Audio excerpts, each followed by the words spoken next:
বাংলাদেশ জাতীয়তাবাদী দল বিএনপির মাননীয় চেয়ারম্যান, গণপ্রজাতন্ত্রী বাংলাদেশ সরকারের মাননীয় প্রধানমন্ত্রী জনাব তারেক রহমান ইতিমধ্যে ঘোষণা দিয়েছেন সারা বাংলাদেশে তিনি 25 কোটি বৃক্ষরোপণ করবেন।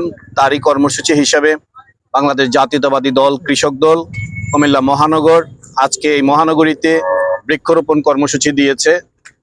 তার ধারাবাহিকতায় আজকে আমরা আমাদের গুমতির পাড়ে এখানে 1 নং ওয়ার্ডের অধীনে আজকে কবরস্থানের পাশে কুমিল্লা মহানগর কৃষক দল কর্তৃক বৃক্ষরোপণ অনুষ্ঠিত হতে যাচ্ছে।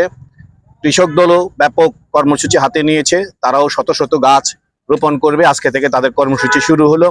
তারা ইতিমধ্যে বিভিন্ন জায়গা চিহ্নিত করেছে, কোথায় কোথায় কোন কোন ওয়ার্ডে ওনারা বৃক্ষরোপণ করবেন, তার ধারাবাহিকতা চলতে থাকবে। আমাদের কৃষক দল সহ অঙ্গ সংগঠন এবং কুমিল্লা সিটি কর্পোরেশন ইতিমধ্যে আমরা পদক্ষেপ নিয়েছি, প্রায় 5 লক্ষ গাছ বৃক্ষ আমরা এই সিটি কর্পোরেশন আমাদের মহানগরীতে আমরা রোপণ করব। এমনি ভাবে আমি সবার কাছে আহ্বান জানাবো, প্রতিটি পরিবার, প্রতিটি মানুষ আমরা যেন একজনে 3টি করে গাছ রোপণ করি।